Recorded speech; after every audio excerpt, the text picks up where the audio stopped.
Today's story is about a guy who spent 4 years being his family's free nanny, emergency driver, and on-call errand boy, while his golden child brother collected Porsches, and their mom typed, "He doesn't have a real life anyway," into the family group chat. And here's the part that matters. He could read every single word of it. The guy wasn't soft by nature. He was an EMT. He spent his weeks pulling strangers out of wrecked cars. His family just figured that because he was built for crises, he'd always absorb theirs. One Christmas, he stopped absorbing. What happened on that family Zoom call is the kind of thing that gets talked about for years. Buckle up. My mom was planning to make me watch my golden child brother's 5 kids over Christmas. So on Christmas Eve, I boarded a plane.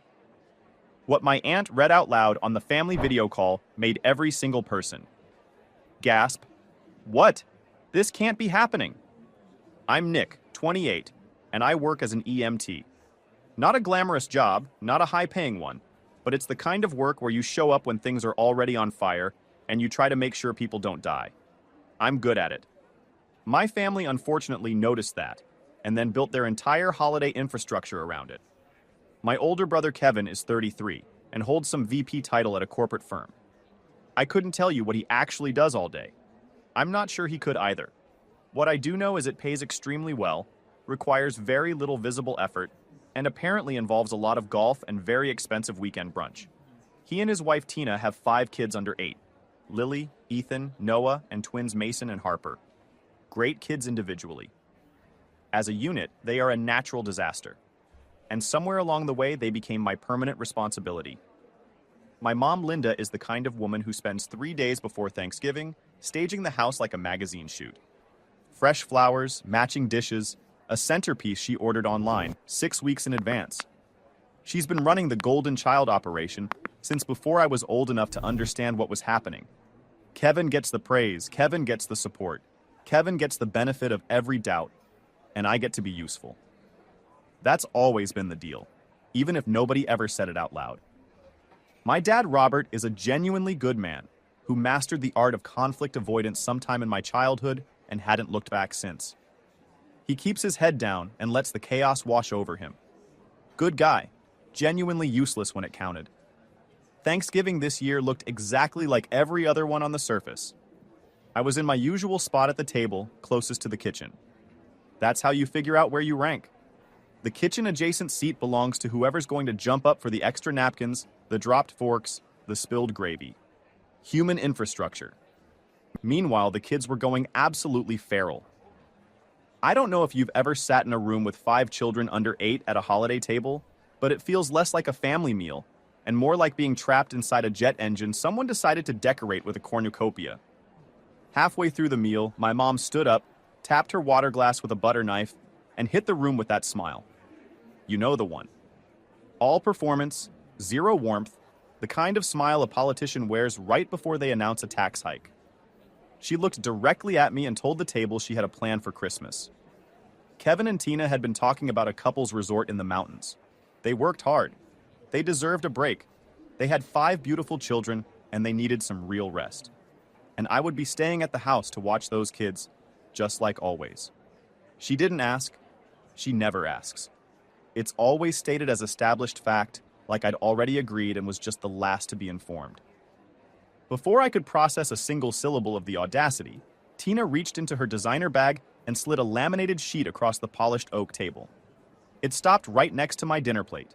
Color-coded, feeding schedules, allergy charts, nebulizer times for Ethan at exactly 8 p.m. A note that the twins were going through a biting phase, and I should watch my ankles. She had color-coded my unpaid labor and laminated it. My jaw clenched so tight I could feel it in my back teeth. I looked around the table. Kevin was cutting his turkey, completely at ease. My dad was suddenly extremely interested in his dinner roll. Nobody flinched. Nobody saw a single problem here. I said, "Actually, I can't do that. I have plans this Christmas." Every fork paused in midair. Kevin looked up with the annoyed expression of someone whose favorite sports team just got insulted. My mom let out this sharp, dismissive laugh that hit somewhere behind my ribs. "Plans," she said. "What plans, Nicholas? Please. You don't have a family of your own anyway, so it works out perfectly. You don't have a family of your own." I was 28 years old. I worked 60-hour weeks. I had held the hands of people taking their last breaths in the back of my rig, talked them through moments no family member had made it to in time. I'd spent my 20s building a life out of blood, exhaustion, and the kind of stress most people would tap out of inside a week. But because I didn't have a wife and a mortgage, my time was essentially worthless. My existence only counted in proportion to how much of it I could donate to Kevin. Then Kevin reached into his jacket pocket and dropped something on the table next to the gravy boat with a heavy metallic clank. Car keys, leather keychain, Porsche crest. Just picked up the Macan yesterday, he said, leaning back. Twin turbo. It's a beast. My mom actually clapped her hands together like he'd just announced an engagement. We were so happy to help out. I looked at my dad. He looked away. My parents, who for years told me they couldn't help with my community college loans due to tight finances, who complained about grocery prices on a monthly basis, had just handed Kevin a down payment for a luxury SUV. While in the same breath demanding I sacrifice my 1 week of vacation a year to change his kids' diapers for free. I didn't flip the table. I folded my napkin, set it next to my plate, stood up quietly, and said I was heading out. My mom informed me we hadn't had pie. I told her I was full. I walked out into the freezing November night. My 10-year-old Civic sat in the driveway. I sat in the dark waiting for the heater to kick in and pulled out my phone. There was my email confirmation. 2 tickets to the Outer Banks, departing December 23rd. Me and my coworker Mark had been planning this trip since July. An oceanfront cabin, no sirens, no pagers, no laminated schedules. I'd been building toward it for 6 months, eating instant noodles instead of takeout, skipping Friday nights with the guys from the station, tracking every dollar in a small blue notebook. $2,340. Every cent of it earned on 4 a.m. alarms and 14-hour shifts. I stared at that confirmation for a long time. I was not canceling it. Here's the thing about how a family gets to a place like this. It doesn't happen in one dramatic moment. It's a slow erosion, year by year, until one day, the thing that's been taken from you is so large you can barely see around it. 4 years of Christmas history in my case. The first year, my mom asked if I could watch the kids for just a few hours so Kevin and Tina could sleep in. Just a few hours, honey. I agreed. A few hours turned into 14. They left at 9 a.m. and came back at 11 p.m. Movie, long lunch, shopping. I spent the whole day breaking up fights, mopping juice off the carpet, and rocking a screaming kid through a nap while my mom watched TV in the other room telling me I was building character. Year 2, they dropped even the pretense. They just assumed, because the year before I'd gone along with it. Do it once and apparently you've signed a permanent contract. Then last Christmas, the actual breaking point. Kevin and Tina dropped all 5 kids at my mom's house on December 23rd and drove 3 hours away to Tina's parents. My mom conveniently developed severe, debilitating back pain that same afternoon and locked herself in her bedroom. I was left entirely alone with a preschooler, a toddler, and 3 infants in a house that was not mine on Christmas Eve. At 10 p.m., baby Noah spiked a fever of 103. He was burning up, thrashing, making this horrible raw sound that no parent should ever have to hear and no EMT ever forgets. Panicked. I called Kevin. Voicemail. Called Tina. Voicemail. Knocked on my mom's bedroom door. She yelled through the wood to just give him Tylenol. Nicholas, I'm trying to sleep. I'm a trained medical professional. I know exactly what a 103 fever in an infant means, and it is not, give him Tylenol and put on a movie. I bundled all 5 kids into my car in the freezing snow and drove carefully but fast to the nearest urgent care. Sat in a fluorescent waiting room for 4 straight hours on Christmas Eve, holding a burning baby while the other 4 dismantled the magazine display, and a kid in the corner kept asking me if Santa knew about the bad kids. Severe double ear infection. Since I wasn't Noah's legal guardian, and Kevin had naturally forgotten to leave the insurance cards, I paid out of pocket. $180. Not a small number on my salary. When Kevin and Tina strolled into the house on December 26th, looking tanned and well-rested, I handed Kevin the receipt.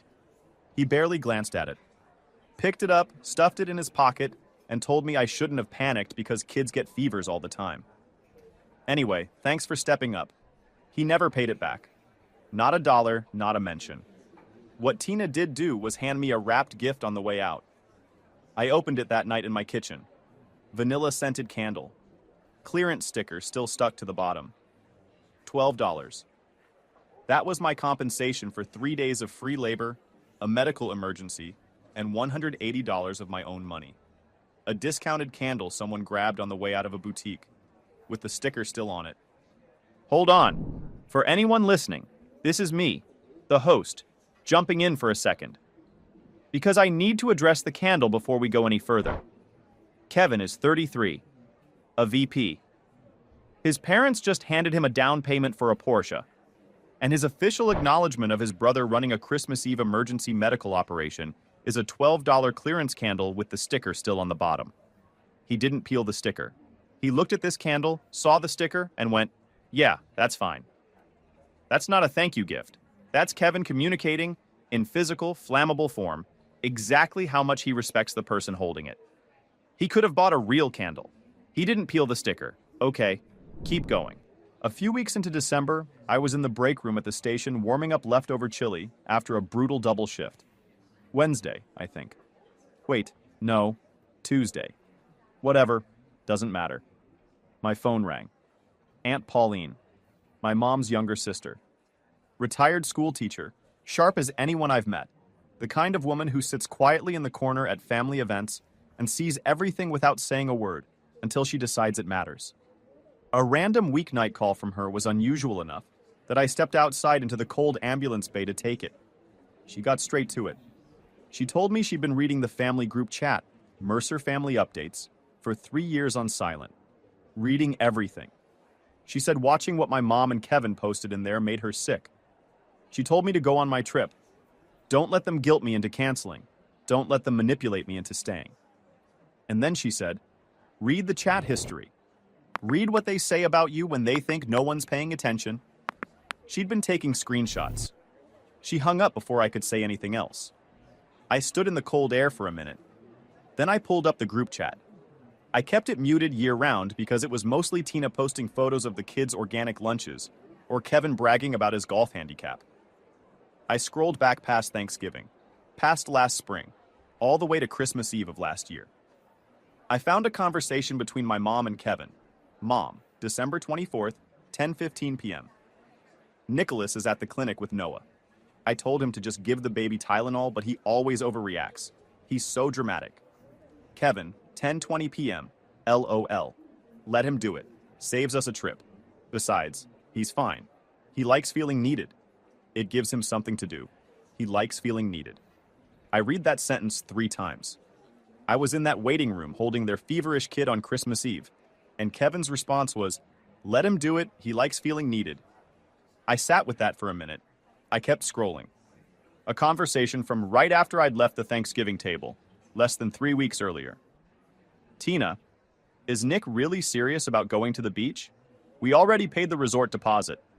Mom, oh, don't worry about Nicholas. He'll cave. He always does. Honestly, Nicholas doesn't have a real life anyway. He should be grateful we include him in our holidays at all. Kevin, the guy makes barely above minimum wage driving an ambulance. Staying at the house is basically a vacation for him anyway. He'll fall in line. He'll fall in line. My phone buzzed. New private text from Tina.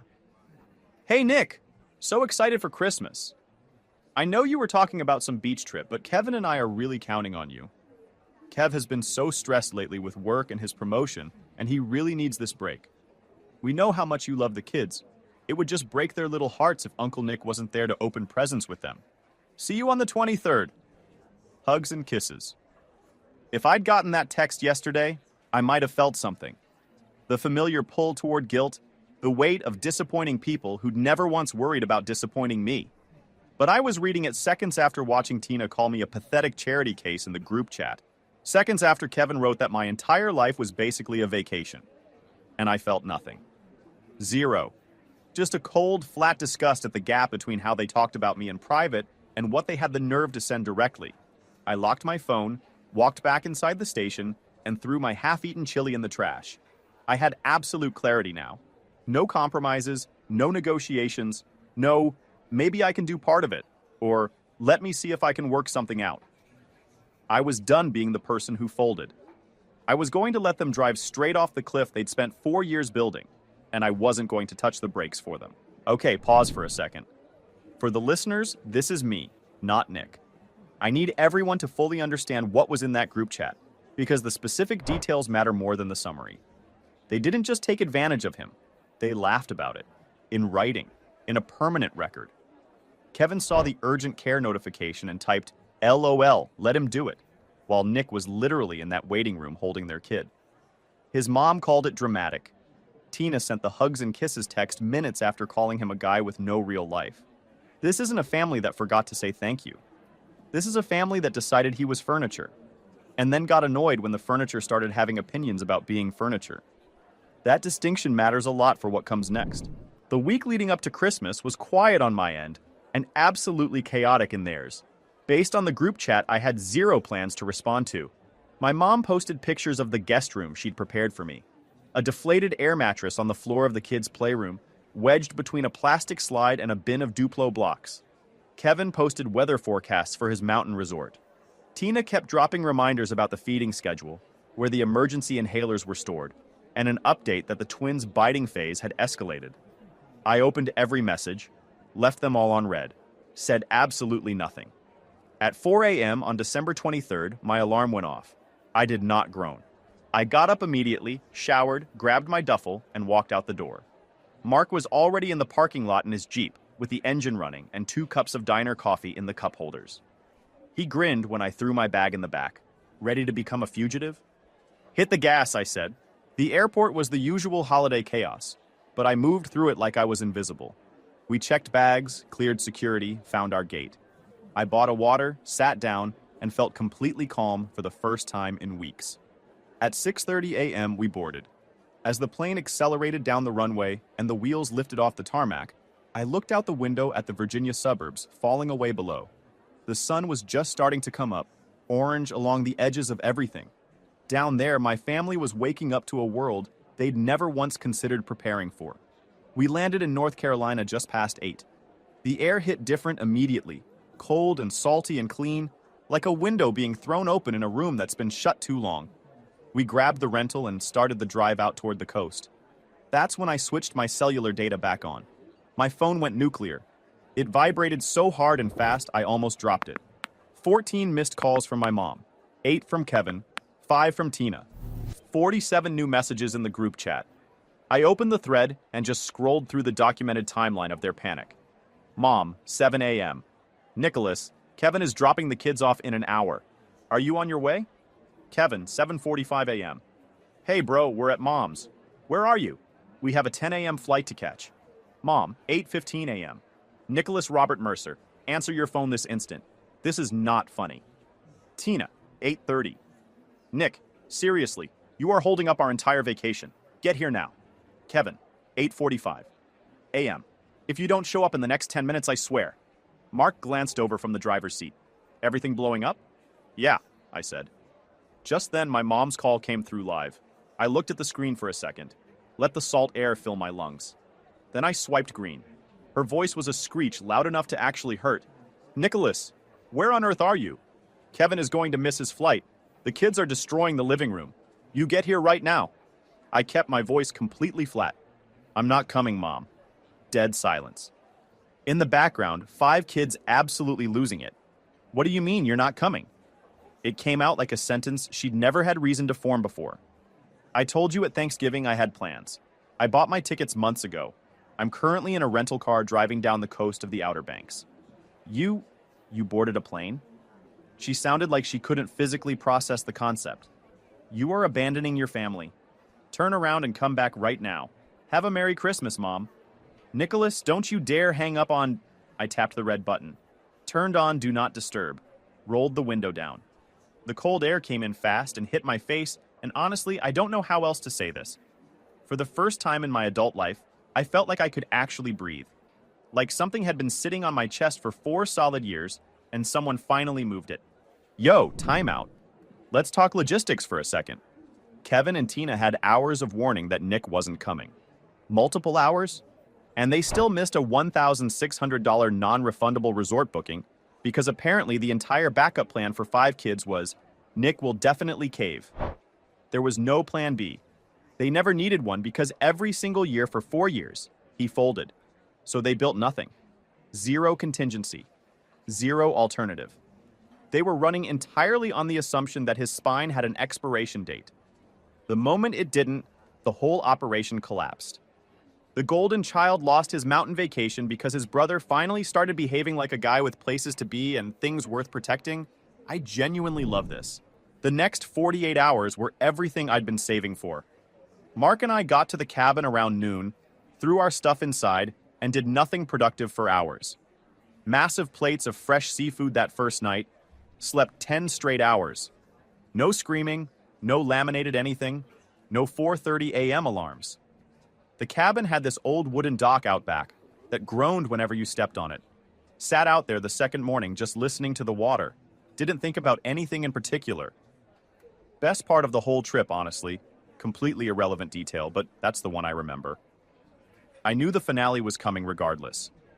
Every Christmas at exactly 3 p.m., the extended Mercer family does a Zoom call.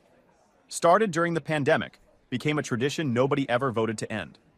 Aunts, uncles, cousins, everyone logs on for an hour of performative holiday cheer. I'd never missed one.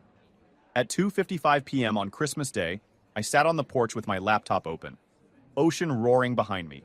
I clicked the Zoom link, the screen filled with little squares. Uncle Ray and Aunt Donna from their immaculate living room in Georgia. Cousin Greg looking rough in his college dorm. A couple of aunts I only see twice a year. And then my mom's living room. It looked like it had been ransacked. Wrapping paper shredded across every surface. Ethan crying in the corner. My mom looked like she hadn't slept in 2 days. Hair a mess. The bags under her eyes visible even through a laptop camera. Kevin and Tina were on the couch looking absolutely wrecked. They hadn't made their 10 a.m. flight. They'd lost the resort money. When my square loaded, me, sitting on a porch in a hoodie, visibly relaxed, the Atlantic audible in the background, the entire call went dead silent. My mom's face found mine on the screen. Then it crumpled into that theatrical grief she does on special occasions.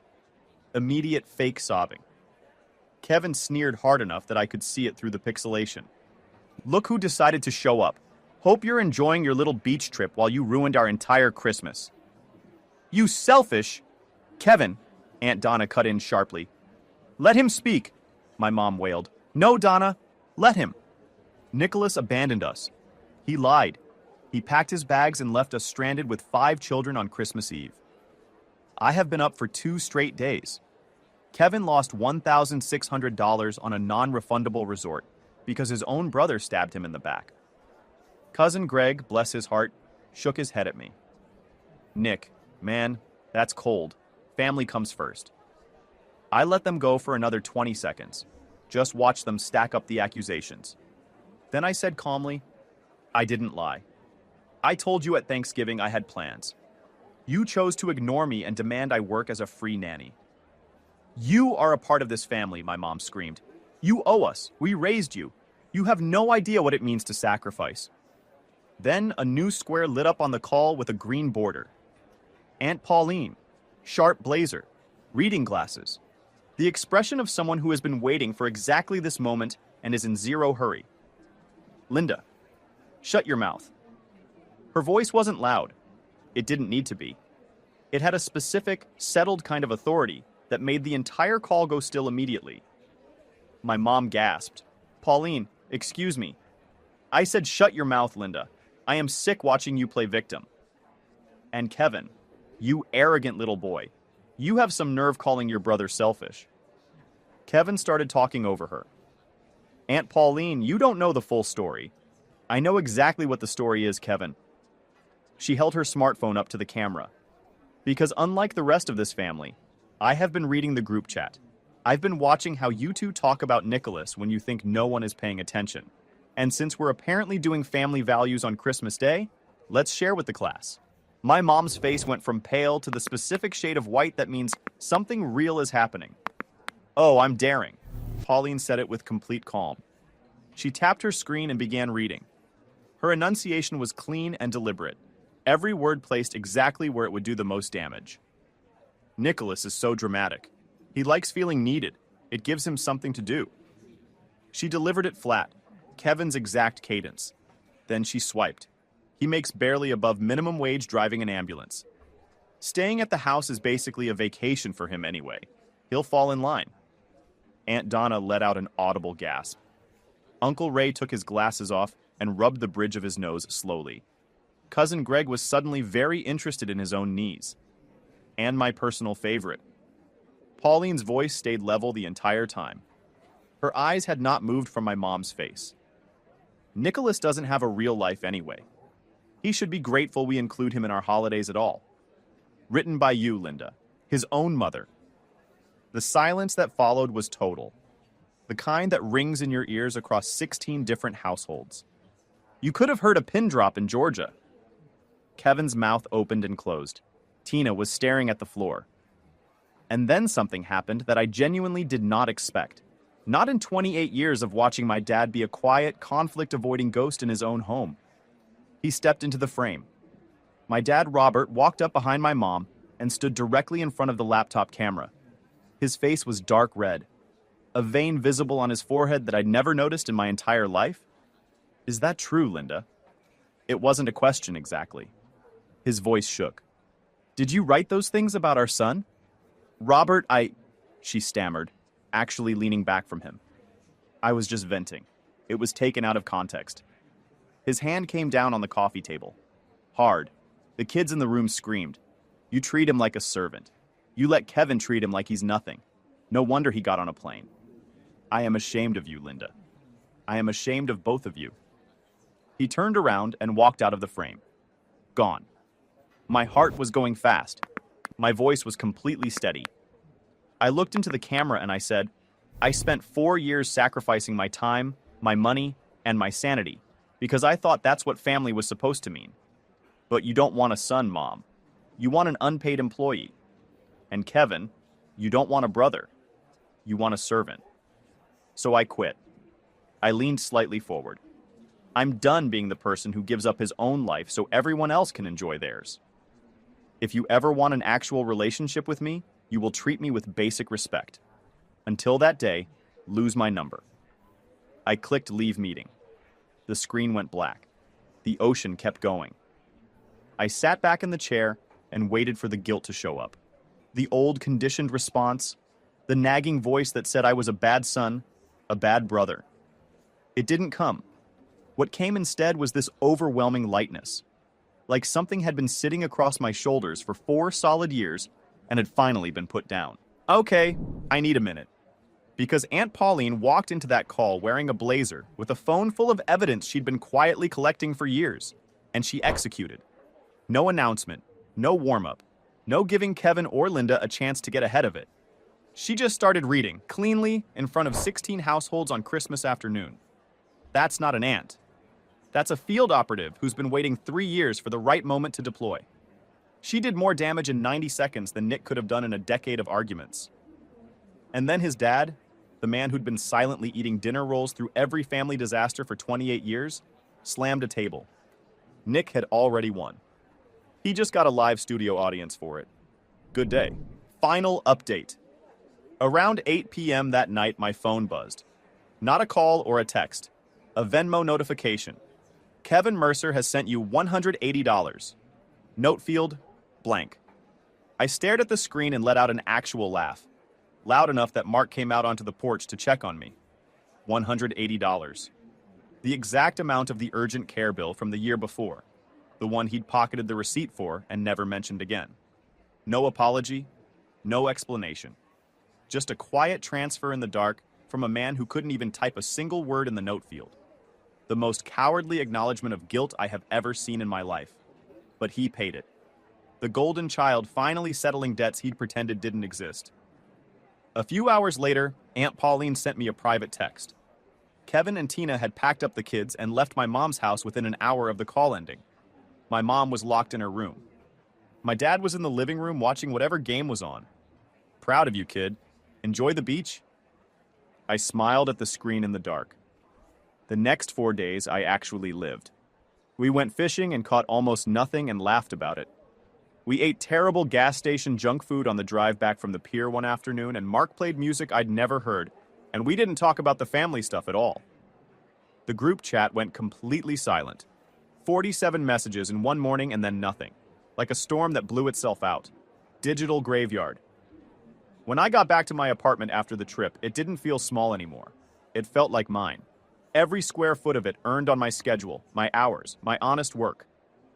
I threw a load of laundry in the wash, ordered a full pizza just for myself, and sat on the couch watching a dumb action movie with nowhere to be and nobody to answer to. A few weeks into January, Dr. Walsh at the station told me I was operating at 110% and wanted to know what I'd done differently. I said I dropped some dead weight. He said to keep doing it. Through Aunt Donna, who cannot hold information for more than 48 hours, I heard what Kevin's world looked like without the free childcare safety net. With my dad banning his house as an on-demand daycare, Kevin and Tina had to hire a real nanny. 20 an hour, overtime, weekends off. The money they'd been saving by running things through me was evaporating. Kevin was apparently complaining loudly to anyone who'd listen about how expensive it is to raise a family. The Porsche sat in his driveway, looking less like a trophy every week. 10 days into January, my phone rang. Mom. Her voice was small. The commanding edge gone, replaced by something older and tired. She said she'd spent 2 weeks being angry at everyone else. Then my dad sat her down. She said she was wrong, that she'd taken me for granted for years, let Kevin treat me like I had no value outside of what I could do for him, and was ashamed of what she'd written in that chat. She wasn't asking for immediate forgiveness. She just needed me to know she understood. I let her finish. Then I said, "You didn't just take me for granted. You told your family I had no real life. You made me feel like I had to earn my place by being useful to Kevin." She said I know. She was crying. Real this time, not the Zoom performance. I told her how things would work going forward. Not the default babysitter, not the family handyman. When I show up, it's as a son, as a guest, not staff. And if I'm ever treated like a servant again, I walk out and don't come back. Are we clear? Yes, she said, completely. We agreed to start slow. Spring eventually showed up in Virginia. I drove out to my parents' house for dinner, first time back since Thanksgiving. Kevin's Porsche wasn't in the driveway. He and Tina were home dealing with a nanny who'd called in sick. I walked through the front door. Roast chicken, garlic. My mom came out of the kitchen looking nervous, gave me a careful hug. My dad came in from the garage and gave me a firm pat on the back. Good to see you, son. Game's about to start. Table set for 3. No sippy cups, no laminated anything. Just dinner. We talked about my shifts, baseball season, my dad's garden. Nobody handed me a task or asked me to sacrifice anything. I was just a son having dinner with his parents. I stayed 2 hours exactly. Set a silent alarm. When it went off, I helped clear my plate and said my goodbyes. My mom didn't guilt me into staying. She just said, "Drive safe, Nicholas. We loved having you." Kevin and I haven't spoken since the Zoom call. That one's still open. I'm not in any rush to close it. My dad calls every week now. And honestly, that might be the part of all of this I'm still the most surprised by. You stop making yourself endlessly available for exploitation, and sometimes, on a good day, somebody decides they actually want to know you instead. Took 28 years, but I'll take it. If there's anyone out there who's the person in their family who always says yes, who cancels their own plans, covers the costs, watches the kids, sets the table, and cleans it up while everyone else watches TV, I'm not going to give you some speech about it. I'll just say this. You're allowed to stop. Not because you don't love them, but because you love yourself enough to finally take up space in your own life. That's it. That's the whole thing. Look, Nick wasn't blameless in the early years. He said yes when he should have said no. 4 Christmases running. But there's a real difference between someone who makes a mistake and a family that writes, "He doesn't have a real life anyway," in a group chat, while that person is holding their sick kid in an urgent care waiting room. When Nick stopped being predictable, the whole machine broke down instantly.